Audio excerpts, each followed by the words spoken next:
अब बड़े बड़े शहरों में दाइयां, नर्सें और लेडी डॉक्टर पैदा हो गई है, लेकिन देहातों में चच्चा खानों पर अभी तक भंगिनों का ही प्रभुत्व है और निकट भविष्य में इसमें कोई परिवर्तन होने की आशा नहीं।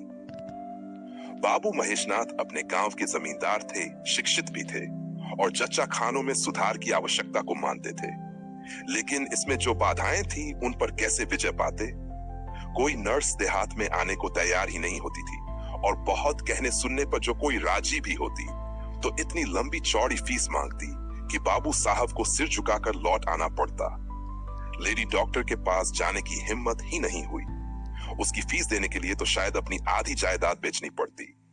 इसलिए जब 3 कन्याओं के बाद चौथा लड़का पैदा हुआ तो वही गूदड़ थी और वही गूदड़ की बहू। बच्चे अक्सर रात में ही पैदा होते हैं। एक दिन आधी रात को चपरासी ने गूदड़ के दरवाजे पर ऐसी आवाज लगाई कि पास पड़ोस के लोग भी जाग गए। लड़की थोड़ी थी जो धीरे से पुकारता।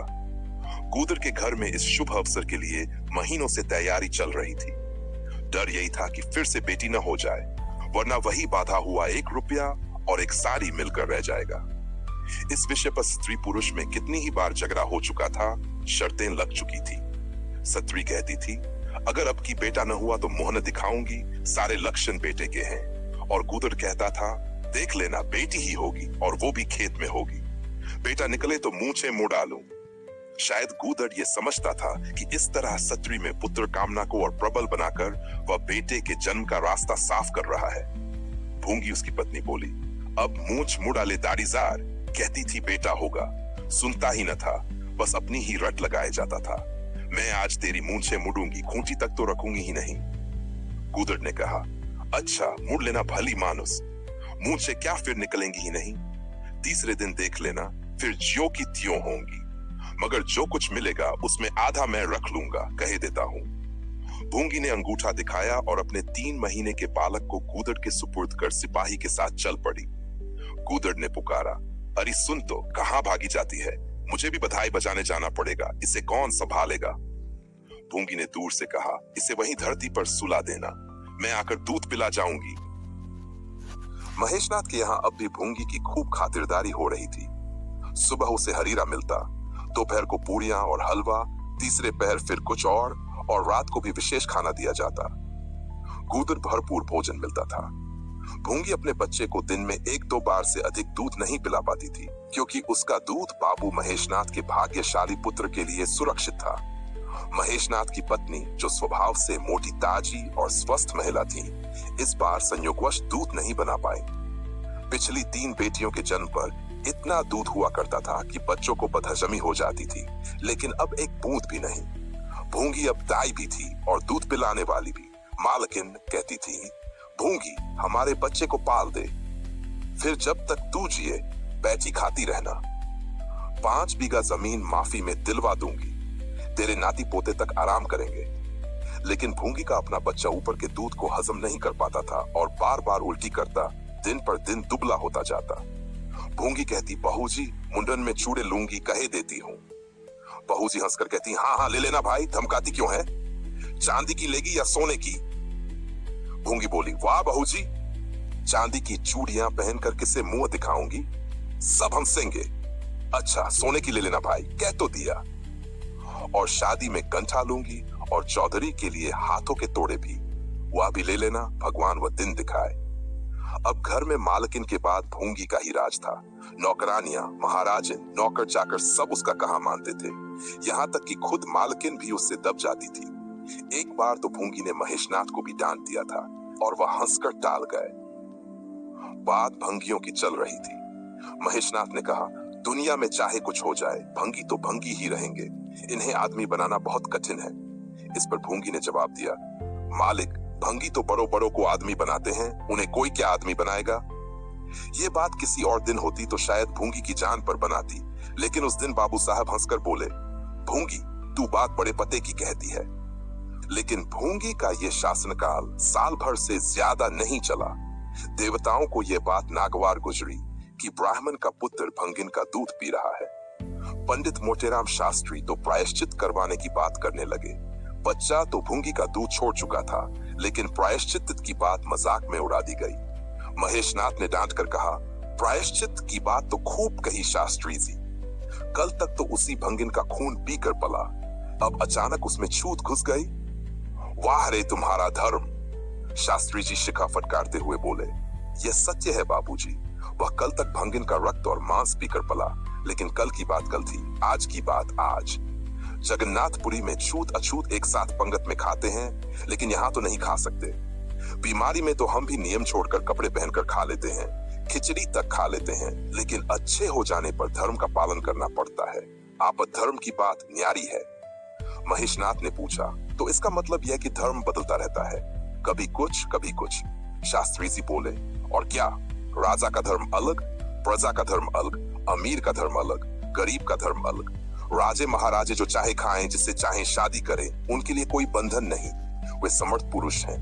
बंधन तो केवल मध्य वर्ग के लिए है। प्रायश्चित तो नहीं हुआ, लेकिन भूंगी को गद्दी से उतरना पड़ा। हाँ, दान दक्षिणा इतनी मिली कि वह अकेले ले नहीं जा सकी। उसे सोने के चूड़े भी मिले, और इस बार मामूली नहीं बल्कि 2 नई सुंदर साड़ियां मिली, जैसी पहले लड़कियों के जन्म पर नहीं मिली थीं। इसी साल प्लेग ने जोर पकड़ लिया और गूदड़ सबसे पहले उसकी चपेट में आ गया। भूंगी अकेली रह गई, लेकिन उसने अपनी गृहस्थी को वैसे ही चलाया जैसे पहले चलती थी। गांव के लोग ताक में थे कि अब भूंगी टूट जाएगी, अब वह कहीं चली जाएगी।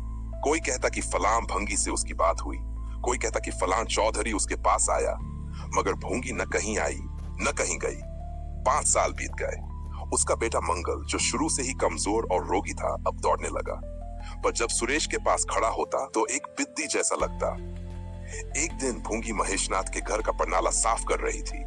महीनों से गंदगी जमा हो रही थी और आंगन में पानी भरने लगा था। वह एक लंबा और मोटा बांस लेकर परनाले में घुसे कचरे को हिला रही थी। तभी अचानक उसने जोर से चिल्लाते हुए हाथ बाहर निकाला। एक काला सांप परनाले से निकलकर भागा। लोग दौड़े और सांप को मार डाला, लेकिन भूंगी को बचा न सके। पहले तो सबको लगा कि वह कोई पानी का सांप होगा, जहरीला नहीं होगा, इसलिए किसी ने गंभीरता से नहीं लिया। लेकिन जब विष पूरे शरीर में फैल गया और भूंगी को लहरें आने लगी, तब पता चला कि वह सांप गेहूंवन था, खतरनाक और जहरीला। अब मंगल अनाथ था। दिन भर महेश बाबू के द्वार पर मंडराया करता।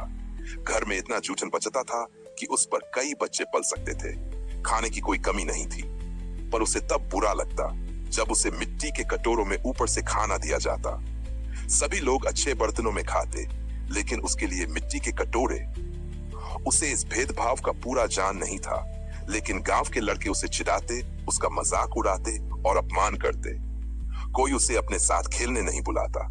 यहाँ तक कि जिस टाट पर वह सोता था, वह भी अछूतों का माना जाता था। महेश बाबू के मकान के सामने एक नीम का पेड़ था, उसी के नीचे मंगल का डेरा था। वहीं वह एक फटा पुराना टाट, 2 मिट्टी के कटोरे और एक पुरानी धोती, जो सुरेश बाबू की उतारन थी, के साथ जाड़ा गर्मी बरसात सब मौसम में जीवन बिताता था। और भाग्य का खेल देखिए, वह चुलस्ती लू, कड़ाके की ठंड और मूसलधार बारिश में भी जीवित रहा और पहले से अधिक स्वस्थ हो गया। उसका एक ही साथी था, गांव का एक कुत्ता। वह कुत्ता भी अपने साथियों की मार से तंग आकर मंगल के पास आ गया था। दोनों एक ही टाट पर सोते, एक ही खाना खाते, स्वभाव भी एक जैसे थे और एक दूसरे को भली भांति समझने लगे थे। कभी कोई झगड़ा नहीं हुआ। गांव के धर्मात्मा लोग बाबू साहब की इस उदारता पर हैरान थे। उन्हें बुरा लगता कि ठीक द्वार के सामने मुश्किल से 50 हाथ की दूरी पर मंगल जैसे अछूत का पड़े रहना धर्म के खिलाफ है। वे कहते, छी, यही हाल रहा तो धर्म का अंत समझो। फिर वे कहते, भंगी को भी भगवान ने ही बनाया है, हम ये मानते हैं। उसके साथ अन्याय नहीं होना चाहिए, ये भी मानते हैं। भगवान तो पतित पावन है, लेकिन समाज की मर्यादा भी कोई चीज है। उस दरवाजे पर जाते हुए संकोच होता है। गांव के मालिक हैं, जाना तो पड़ता ही है, मगर घृणा भी होती है। मंगल और टामी में बहुत गहरी दोस्ती थी। मंगल जब कहता, देखो भाई टामी, जरा साइड में हो जाओ, आखिर मैं कहां लेटूं, सारा टाट तो तुमने घेर रखा है। तो टामी कूं कूं करता, दुम हिलाता और साइड में होने के बजाय उसी पर चढ़ आता और उसका मुंह चाटने लगता। हर शाम मंगल एक बार अपने पुराने उजड़े हुए घर को देखने जरूर जाता और कुछ देर वहीं बैठकर रोता।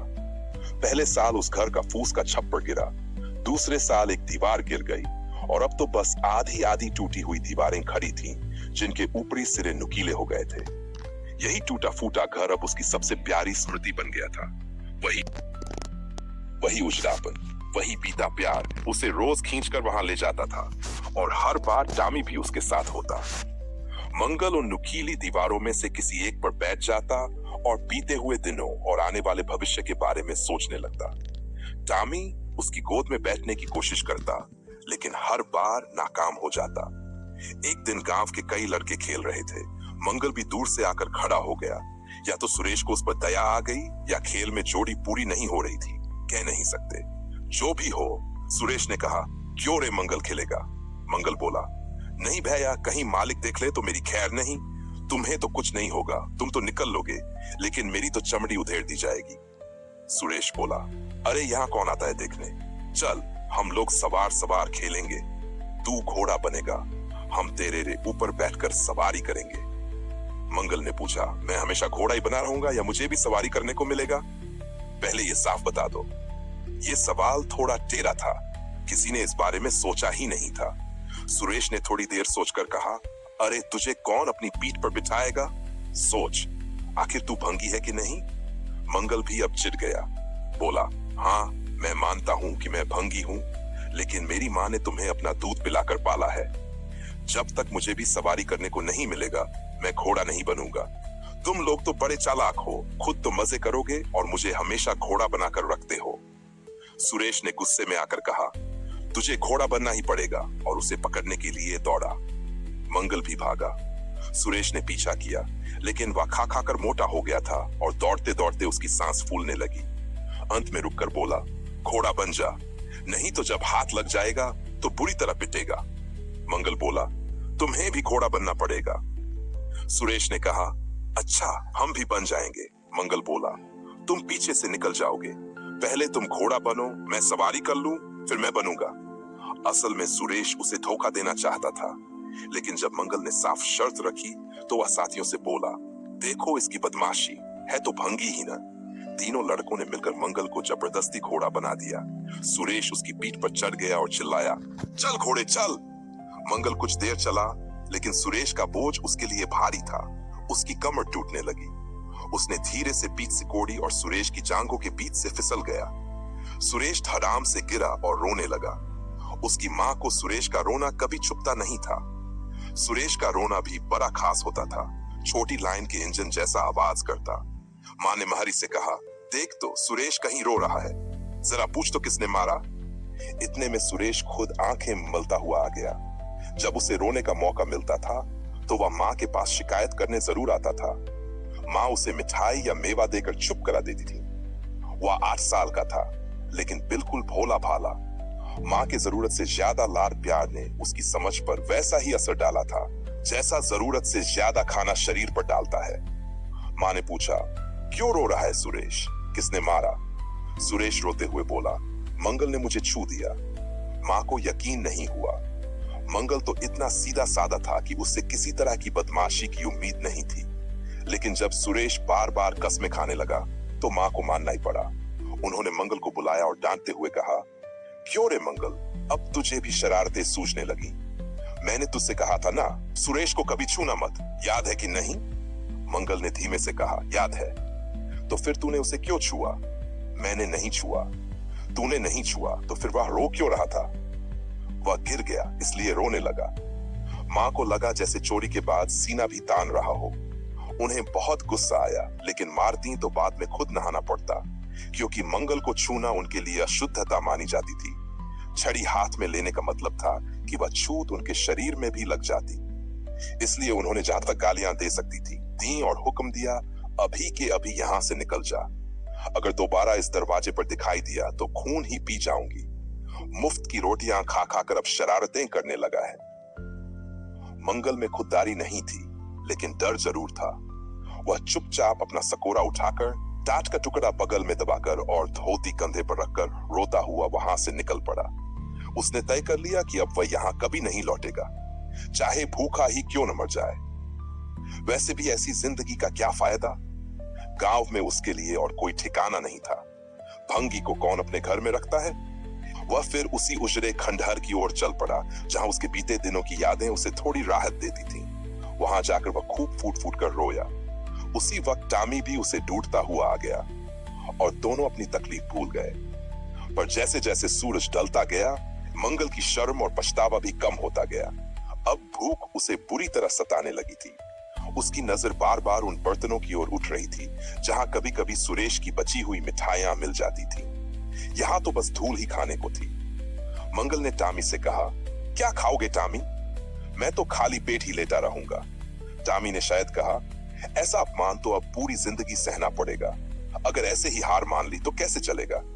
देखो ना मुझे, जब कोई डंडा मारता है मैं चिल्ला उठता हूँ, मगर थोड़ी देर बाद फिर दुम हिलाता हूँ उसी के पास चला जाता हूँ। हम तुम दोनों ऐसे ही बने हैं भाई, मंगल बोला। तो तुम जाओ, जो कुछ मिले खा लो, मेरी चिंता मत करो। टामी ने जैसे अपनी भाषा में कहा, अकेला नहीं जाऊंगा, तुम्हें साथ लेकर चलूंगा। मैं नहीं जा रहा तो मैं भी नहीं जाऊंगा, फिर दोनों भूखे मर जाओगे। तो क्या तुम जीते रहोगे? मेरा कौन है जो मेरे लिए रोएगा? यहाँ भी वही हाल है भाई। ख्वार में जिससे प्यार हुआ था वह अब कल्लू के साथ घूमती है। अच्छा हुआ अपने बच्चे भी साथ ले गई, नहीं तो मैं तो मर ही जाता। 5-5 बच्चों को कौन पालता? थोड़ी देर बाद भूख ने एक और तरकीब निकाली। मंगल ने कहा, क्या मालकिन हमें खोज रही होंगी टामी? और क्या, बाबूजी और सुरेश तो खाना खा चुके होंगे। कहार ने उनकी थाली से बचा खाना निकाल लिया होगा और अब हमें बुला रहा होगा। बाबूजी और सुरेश की थाली में तो खूब घी रहता है और वो मलाई सब का सब शायद घूरे पर फेंक दिया गया होगा। देखते हैं कोई हमें बुलाने आता है या नहीं। कौन बुलाने आएगा? क्या हम कोई पुरोहित हैं? बस एक बार मंगल मंगल कहेंगे और फिर थाली को नाली में बहा देंगे। अच्छा चलो फिर, पर मैं छिपा रहूंगा। अगर किसी ने मेरा नाम लेकर नहीं पुकारा तो मैं वहीं से लौट आऊंगा। ये बात पक्की है। दोनों वहां से निकले और महेशनाथ के दरवाजे पर जाकर अंधेरे में छिपकर खड़े हो गए। लेकिन टामी को सब्र कहां था। वह धीरे से अंदर चला गया। देखा, महेशनाथ और सुरेश थाली पर बैठे हुए हैं। टामी परोठे में चुपचाप बैठ गया, लेकिन डर रहा था कि कहीं कोई डंडा न मार दे। अंदर नौकरों में बातचीत हो रही थी। एक बोला, आज मंगलवा नहीं दिखा, मालकिन ने डांटा था, शायद इसी से भाग गया। दूसरे ने कहा, अच्छा हुआ जो निकल गया, सुबह सुबह भंगी का मुंह देखना पड़ता था। मंगल और भी अंधेरे में खिसक गया। उम्मीद जैसे किसी गहरे कुएं में डूब गई। महेशनाथ खाना खाकर उठ गए। नौकर हाथ धुला रहा है, अब हुक्का पिएंगे और सो जाएंगे। सुरेश माँ के पास जाकर कोई कहानी सुनते सुनते सो जाएगा।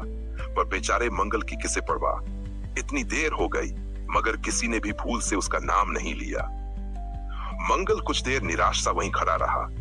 फिर एक लंबी सांस लेकर लौटने ही वाला था कि तभी कहार थाली में बचा खाना लिया आता दिखाई दिया।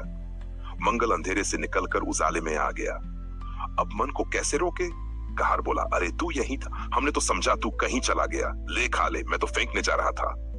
मंगल ने नम्रता से कहा, मैं तो बहुत देर से यहीं खड़ा था। तो बोला क्यों नहीं? डर के मारे। अच्छा, अब ले खा ले। उसने थाली मंगल के हाथों में दे दी। मंगल ने उसे ऐसी नजर से देखा जिसमें कृतज्ञता और गहरी नम्रता भरी थी। टामी भी अंदर से निकल आया। दोनों नीम के पेड़ के नीचे बैठकर थाली से खाने लगे। मंगल ने एक हाथ से टामी का सिर सहलाया और कहा, देखा टामी, पेट की आग कैसी होती है। अगर ये लात खाई हुई रोटियां भी न मिलती तो क्या करते? टामी ने दुम हिला दी। सुरेश को अम्मा ने पाला था। टामी ने फिर दुम हिलाई। लोग कहते हैं कि दूध का मोल कोई नहीं चुका सकता और मुझे दूध का ये मोल मिल रहा है। टामी ने फिर। अगर आपको ये कहानी दिल से छू गई हो तो चैनल को सब्सक्राइब करना ना भूलें। मैं मनोज अब आपसे विदा लेता हूँ। जल्द ही मिलूंगा एक और ऐसी ही भावुक और सच्ची कहानी के साथ। और हाँ, एक बार फिर कहूंगा, चैनल को सब्सक्राइब जरूर करें